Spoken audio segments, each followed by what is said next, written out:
నమస్కారం అమ్మ. నమస్కారం. మనం జరుపుకునే 9 రోజుల బతుకమ్మ పండుగలో తంగేడు పువ్వు అండ్ అలాగే గూనుగు పువ్వుతో మనం బతుకమ్మను పేరుస్తాం. ఇప్పుడున్న జనరేషన్లో ఈ పూలు అసలు ఎక్కడా కనిపించట్లేదు బయట.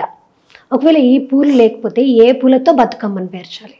బతుకమ్మని వివిధ రకాల పూలతో పేర్చవచ్చు. అంటే ఇదే పూలు కావాలని ఏమీ రూల్ లేదు. అయితే పూర్వకాలంలో ఇది అడవి ప్రాంత వాసులు ఎక్కువగా నిర్వహించేవాళ్ళు. కాబట్టి మనకి ఎవ్వరూ దాన్ని విత్తనాలు వేయకుండా మొలిచే మొక్కలేంటి, ఇవి ఎక్కడంటే అక్కడ మొలుస్తాయి. ఎక్కడైనా దారిలో వెళ్తూ ఉండండి, మీకు దారిలో అంతా తంగేడు చెట్లు కనిపిస్తుంటాయి. గునుగు చెట్లు కనిపించకపోవచ్చు కానీ తంగేడు చెట్లు కనిపిస్తూ ఉంటాయి, తంగేడు పూలు కనిపిస్తూ ఉంటాయి. ఈ సీజన్ అంతా పచ్చగా తంగేడు పూలతోటి ఉంటుంది. అడవి ప్రాంతంలో ఏంటి, నీళ్లు తక్కువగా వాడకం ఉంటుంది, నీళ్లు వాన పడుతూ ఉంటుంది కాబట్టి తంగేడు పూలు విరివిగా పూస్తాయి. అవును కదా, అందుకని అడవి ప్రాంతంలో చేసే పండుగ కాబట్టి గుత్తులు గుత్తులుగా వచ్చే పూలు ఏవైనా తీసుకోవచ్చు.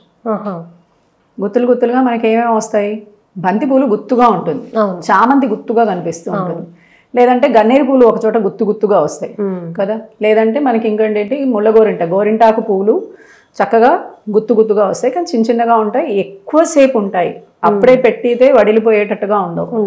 అలాగే రుద్రాక్ష పూలు ఉంటాయి, నందివర్ధన పుష్పాలు ఉంటాయి, గులాబీ పుష్పాలు ఉంటాయి, ఇలాంటివి అన్నీ వినియోగించవచ్చు. అయితే ఈ రుద్రాక్ష పుష్పాలు ఏంటి అని అంటే కనుక కొంతమంది ఆరు బయట వస్తూ ఉంటాయి, పింక్ కలర్లో వైట్ కలర్లో మామూలుగా వస్తాయి ఆ పూలు.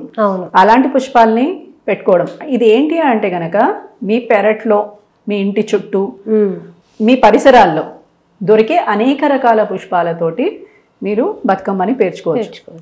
ఇవాటి రోజున మనం ఏం చేస్తున్నాం, ఎలా అయినా నేను బాగా చేయాలి, నీకన్నా నేను బాగా చేయాలి, ఇంకోళ్ళకన్నా బాగా చేయాలి అనే ఒక ఉద్దేశంతో మనం రకరకాలుగా దీన్ని ఎక్కడి నుంచైనా ఎంత కాస్ట్లీ పుష్పాలైనా తెచ్చుకుంటున్నాం.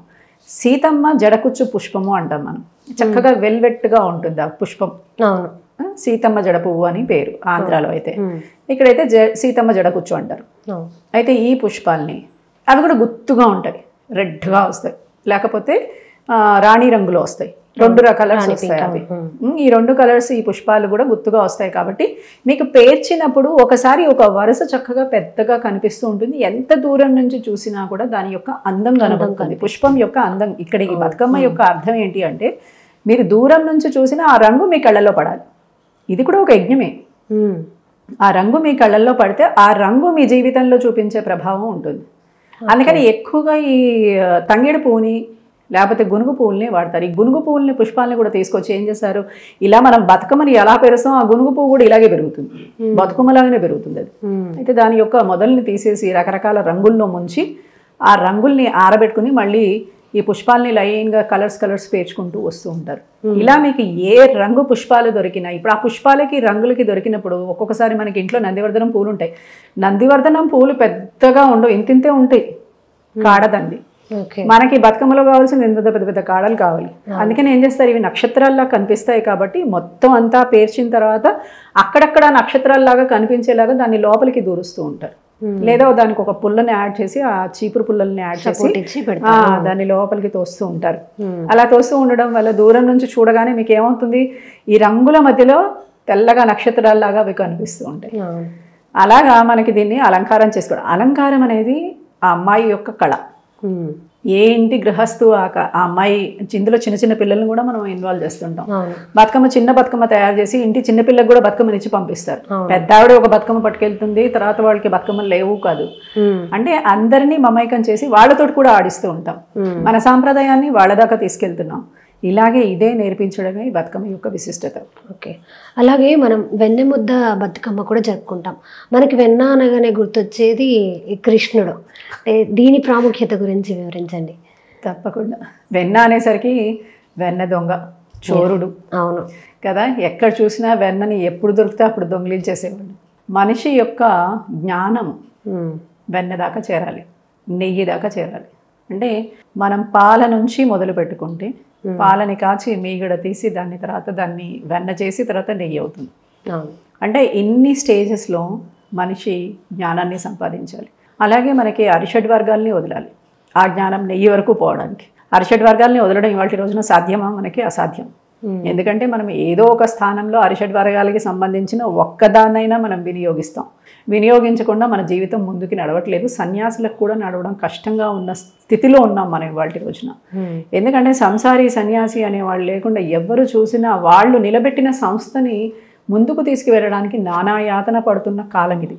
దానికోసం వాళ్ళు కూడా పాపం అహోరాత్రాలు కష్టపడాల్సి వస్తుంది. ఒక కాలంలో ఏంటి అని అంటే కనుక సన్యాసులు పాదయాత్రలు చేస్తే వారికి ఇంటికి వాళ్ళు వచ్చారు అని తెలిస్తే ఆ ఊరు కదిలొచ్చి ఊరు చివరన వారిని కూర్చోబెట్టి భిక్ష ఇచ్చి, అలాగే వారు చెప్పే ప్రసంగాల్ని విని ఆ ప్రసంగాల ద్వారా వీళ్ళు నేర్చుకుని హరికథా కాలక్షేపాలు చేసి చక్కగా భజనలు చేసుకుని ఇంటికి వెళ్ళేవాళ్ళు. ఇవాళ రోజున అలా జరుగుతుందా? పాపం వాళ్ళని ఎవరైనా ఆదరిస్తున్నారా? వెళ్ళి వాళ్ళ దగ్గరికి వెళ్ళి వాళ్ళకి చెప్తే కూడా వినే వాళ్ళు కూడా లేని స్థితిలో మనము తయారవుతున్నాం.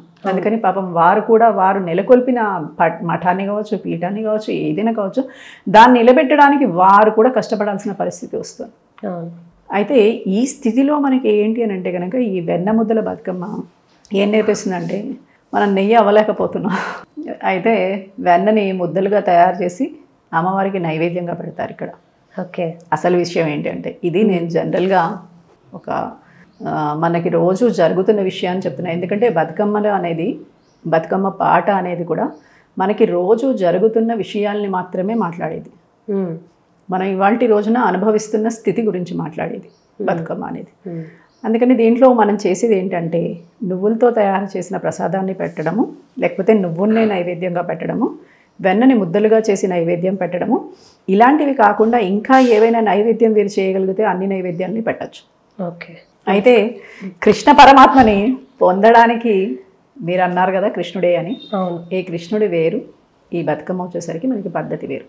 ఈ పద్ధతిలో గౌరీదేవి లక్ష్మీదేవి ఆరాధన మాత్రమే. నమస్కారం అమ్మా. నమస్కారం.